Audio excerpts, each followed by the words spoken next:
घर में अजीब सा खौफ पसरा हुआ है क्योंकि जिन गुंडों ने बेदर्दी से उस मासूम लड़के यानी आदित्य को मौत के घाट उतारा, अगर वे ढूंढते ढूंढते अवनी के पीछे इसी घर तक आ पहुंचे तो क्या होगा। घर के लोग बुरी तरह डरे हुए हैं। कोई सूरज की पुरानी दबंगई और दादा भाई बनने के रुतबे की याद दिलाकर तंज कस रहा है कि गलत कामों का अंजाम हमेशा बुरा ही होता है, तो कोई परिवार की ढाल बनकर यह भरोसा दिला रहा है कि जब तक देवर जी यानी सूरज भैया खड़े हैं तब तक इस परिवार की तरफ कोई आंख उठाकर भी नहीं देख सकता। सूरज अपने भाई जैसा इंसान है जो अपने परिवार पर एक आंच भी नहीं आने देगा, लेकिन इस बार खुद उसके दिल में एक गहरा तीर चुभा हुआ है कि आज से पहले उससे कभी ऐसी चूक नहीं हुई, तो इस बार कैसे हो गई। दूसरी तरफ पंडित जी, खुशबू भाभी और काव्या आपस में दिलासा बनाए रखने की कोशिश कर रहे हैं। सब जानते हैं कि इस दुनिया में ऐसी कोई समस्या बनी ही नहीं जिसका कोई हल न हो, पर इस मुश्किल का हल क्या है। सूरज भैया तो ईशा भाभी से बेइंतहा प्यार करते हैं, वो किसी और से शादी करने के बारे में सपने में भी नहीं सोच सकते। अवनी इस वक्त भयंकर दहशत में है, उसका दिमाग काम नहीं कर रहा है। सबको लगता है कि जैसे जैसे वक्त बीतेगा उसे एहसास होगा कि सूरज जी के रहते उसका कोई कुछ नहीं बिगाड़ सकता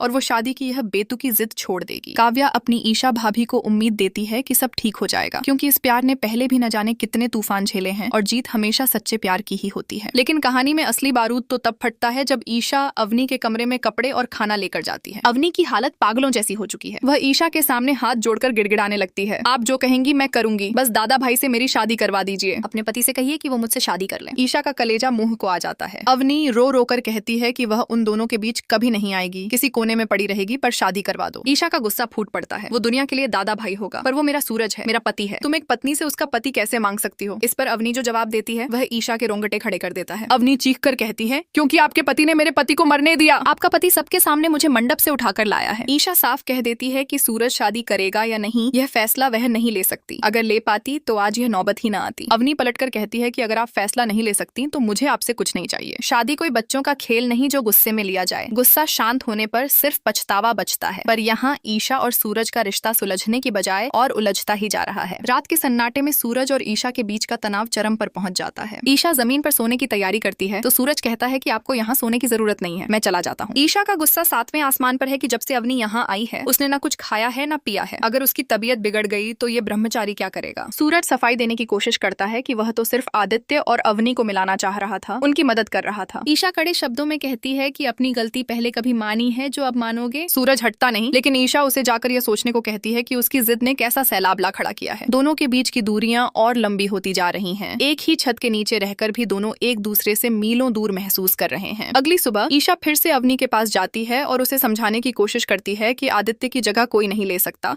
पर क्या तुम उसके कातिलों को सजा नहीं दिलाना चाहती। चलो पुलिस स्टेशन चल के FIR दर्ज करवाते हैं। अवनी का जवाब सुनकर ईशा सन्न रह जाती है। अवनी कहती है, किसके खिलाफ FIR करूं? अपने जन्म देने वाले पिता के खिलाफ, या उन भाइयों के खिलाफ जिनके साथ खेलकर बड़ी हुई हूँ, या उन पंच चाचा के खिलाफ जिनकी उंगली पकड़कर चलना सीखा। पूरा गांव, पूरा सिस्टम मेरे आदित्य का कातिल है। पुलिस थाने जाऊंगी तो 2 दिन बाद छूटकर वे मेरे साथ वो दरिंदगी करेंगे जो आप सोच भी नहीं सकती। जब ईशा कानून का वास्ता देती है तो अवनी पुलिस अफसर बनी ईशा के मुंह पर तमाचा मारते हुए कहती है, वर्दी पहनकर कानून की बातें करती हैं आप। आपका यह कानून कुछ नहीं कर सकता, वरना एक IPS अफसर का पति दादा भाई ना बनता। आपके कानून के पास मेरी तकलीफ का कोई हल नहीं है, इसलिए मेरी परेशानी का एक ही हल है, दादा भाई के नाम का सिंदूर। आज दादा भाई को मेरे साथ इंसाफ करना ही होगा। दूसरी तरफ घर वाले अवनी के घर का नंबर निकालकर उसकी माँ से बात करने की कोशिश करते हैं। अवनी की माँ की आवाज में इतनी दहशत होती है कि वह फुसफुसाकर बात कर रही होती है। जब सूरज फोन लेकर कहता है कि वह दादा भाई बोल रहा है और अवनी उसके पास सुरक्षित है, तो उसकी माँ रोते हुए मना करती है, नहीं नहीं, यहाँ मत आना और न अवनी को लाना। सब लोग बंदूकें लेकर उसे ढूंढ रहे हैं। अगर अवनी मिल गई तो भरी पंचायत के सामने जान ले लेंगे। इस नंबर पर दोबारा फोन मत करना, वरना उसके पापा सबको लेकर वहां भी पहुंच जाएंगे और मार डालेंगे। फोन कट जाता है। 2006 के इस दौर में भी जब दुनिया कहां से कहां पहुंच गई है, लोग आज भी झूठी आन बान शान और जात पात के नाम पर प्यार करने वालों का खून बहा रहे हैं। इसके बाद कहानी में सबसे बड़ा भूचाल आता है। अवनी अचानक चक्कर खाकर गिर जाती है और बेहोश हो जाती है। पूरे घर में अफरा तफरी मच जाती है। सरला चाची तुरंत सूरज पर बरस पड़ती हैं कि यह सूरज क्या क्या दिन दिखाएगा, उससे कुछ हो गया तो हमारे सिर कलंक लग जाएगा। खुशबू बहुरानी बचाव करती हैं।